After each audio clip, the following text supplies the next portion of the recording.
Ons is offisieel in lydenstyd en dis byna asof die kerk stadiger begin asemhaal. Kleure in die kerk verander en hopelik ons harte ook. Lydenstyd is 40 dae voor Paasfees waar ons doelbewus saam met Jesus stap op pad na die kruis toe. En dis nie 'n somber tradisie om jou en my skuldig te laat voel nie. Dis 'n genadetyd, 'n terugkeertyd, 'n harttyd. Soos ons vroeër die week gehoor het op Shrove Tuesday, Pancake Tuesday, to shrive beteken om jou hart oop te maak, om eerlik te word voor God. Joel 2 vers 12 sê so mooi, kom terug na my toe met julle hele hart. En dis die hart van lydenstyd. Maar vanuit 'n reformatoriese perspektief, moet ek en jy duidelik sê, ons lyding, ons opofferings, ons vas, dit red ons nie. Ons kan nie nader aan God kom omdat ons goed genoeg gevas of iets gedoen het nie. Ons word gered uit genade alleen, deur geloof alleen, in Christus alleen. Lydenstyd is dus nie 'n poging om God te beïndruk nie, dis 'n geleentheid om weer bewus te raak van wat hy reeds gedoen het. Jesaja 53 vers 5 herinner ons. Hy is deurboor oor ons oortredinge. Deur sy wonde het daar vir ons genesing gekom. Die kruis is die diepste openbaring van God se liefde. Dit is nie net 'n gevoel of 'n idee nie, dit is liefde wat lei, liefde wat gee, liefde wat volhou. John Stott het dit so mooi geskryf, before we can begin to see the cross as something done for us, we have to see it as something done by us. En dit klink en voel effens ongemaklik, maar dit is waar. Ten spyte van my sonde, ons gebrokenheid, ons afdwalings, kies God om alles in liefde te oorweeg en nie weg te draai nie.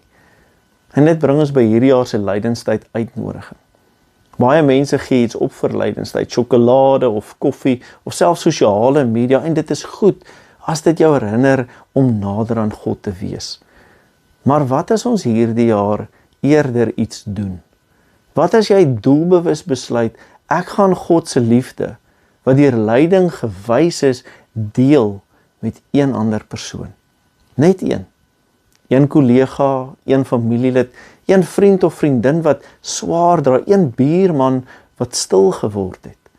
Nie met 'n preek nie, maar met 'n daad, met 'n uitnodiging, met 'n boodskap, met 'n gebed.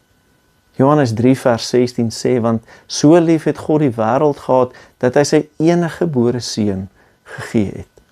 Let op, hy het gegee. Lydenstyd herinner ons dat liefde nie passief bly nie. Liefde beweeg, liefde gee, liefde reik uit. En dalk is dit die vraag vandag, vir wie gaan jy God se liefde sigbaar maak? 40 dae, een persoon, alles in liefde. Kom ons sluit die oë.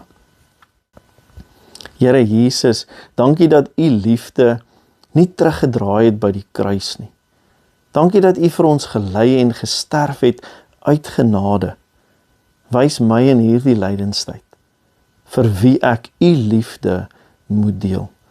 O Heilige Gees, werk in my, werk deur my, werk deur ons, om u liefde daadwerklik te deel en u koninkryk sigbaar te maak.